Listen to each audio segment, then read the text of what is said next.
Assalamu alaikum wa rahmatullahi wa barakatuh. Bienvenue pour cette nouvelle vidéo, une première du genre. C'est un sujet très nécessaire et très intéressant puisque la guerre des images fait rage. Oui, beaucoup de manipulations et de mensonges en utilisant des images choc avec une violence extrême pour susciter l'émotion, l'effroi, la peur et l'horreur. Ce sont là des outils nécessaires pour manipuler les personnes. Parce qu'avec les sentiments et les émotions, on n'est pas forcément objectif. Même certains musulmans se font avoir par des images terribles qu'on attribue à l'islam ou à un groupe extrémiste. Et on demande aux musulmans bien sûr de condamner ça puisque c'est devenu la mode. Sans plus tarder, je vais donner quelques exemples concrets. Voilà la première image, une image horrible, terrible, effroyable, foudroyante, tout ce que vous voulez employer comme mot pour décrire l'horreur. Cette image est utilisée par la fachosphère, les islamophobes, les sionistes et certains chrétiens ou certaines églises, et même certains musulmans manipulés. On va regarder certains sites qui utilisent cette photo. Voilà ici la photo, il y en a plusieurs, ici etc. J'ai sélectionné certains sites. Regardons. Alors, remarquez ici la date du 25 janvier 2012. Génocide des chrétiens au Nigeria. Plus de 160 morts, des centaines de blessés. Voilà l'image, elle est là. Génocide des chrétiens au Nigeria. Plus de 160 morts, des centaines de blessés. Des chrétiens brûlés vifs. Regardez, indifférence générale. Indifférence face à la souffrance, des chrétiens courageux vont prier aujourd'hui au Nigeria. Et ils disent ici, une église catholique cible des terroristes de Boko Haram au Nigeria. Les vagues attentats des terroristes islamistes du Boko Haram, etc., etc. Voilà. Comme vous voyez, un article complet. Et à la fin, bien sûr, une image qui fait peur. La loi islamique, la charia, avec une femme en niqab, etc., etc. Voilà un autre article, regardez la date, ici il date de 2013, l'autre de 2012. Voilà, tragédie en Niger, des centaines de catholiques trouvés brûlés vifs par des musulmans. Incroyable, subhanallah. Holocauste Nigeria, État islamique maintenant, c'est plus Boko Haram. Ici il dit, il est politiquement incorrect de montrer le sort que réservent les islamistes aux chrétiens qui refusent de se soumettre. Chrétiens brûlés vifs au Nigeria. Un holocauste monstrueux devant l'indifférence internationale. Dénonciation du père espagnol Juan Carlos Martos. Mais cette image, elle n'appartient pas du tout au Nigeria. Ce n'est pas du tout un massacre. Et cette image est arrivée au Congo en 2010, un accident, écoutez bien, un accident d'une citerne remplie d'essence qui a explosé. Voilà un exemple, ici, un journal congolais, regardez la date, elle date de 2010, tous les autres c'est 2012, 2013, etc. Le président Joseph Kabila, depuis lundi, au chevet des victimes de l'incendie survenu dans cette localité. Regardez ici, on descend un peu plus bas, et regardez l'image. Ici, des corps calcinés à Sens suite à l'explosion d'un camion citerne. Regardez ici. Encore des exemples.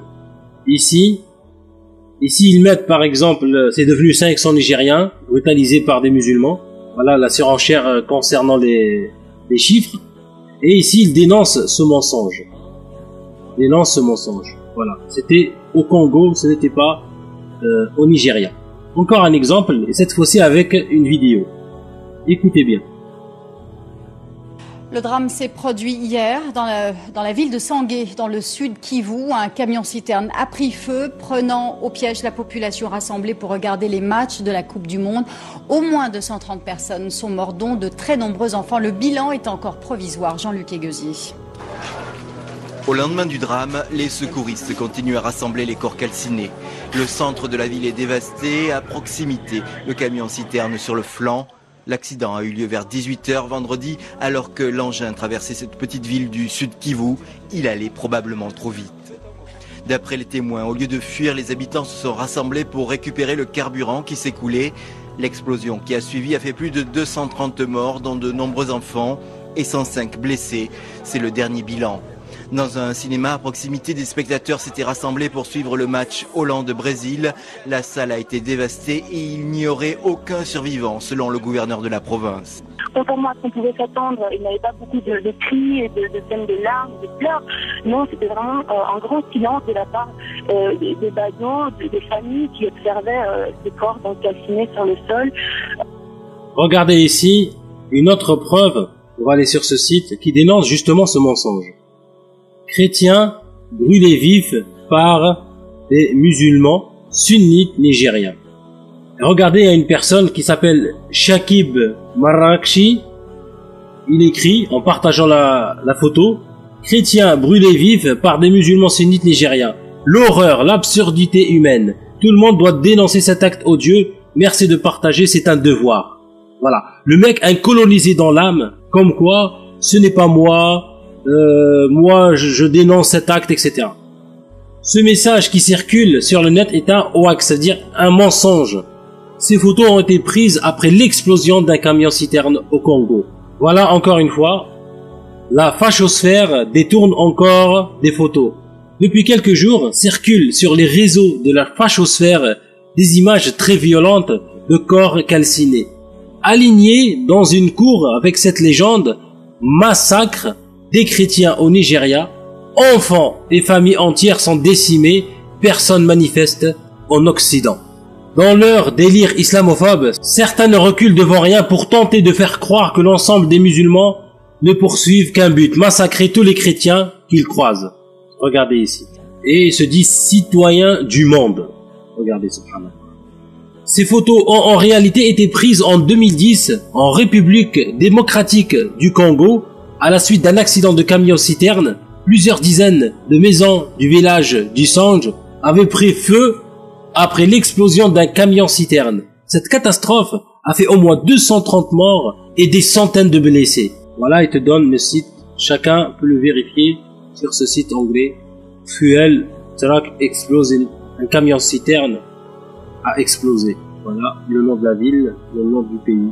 Maintenant, Inch'Allah, je vais vous montrer, essayer de trouver les mensonges ou débusquer les mensonges en utilisant des images. Vous avez ici Google, d'accord, regardez, Google, rien d'autre.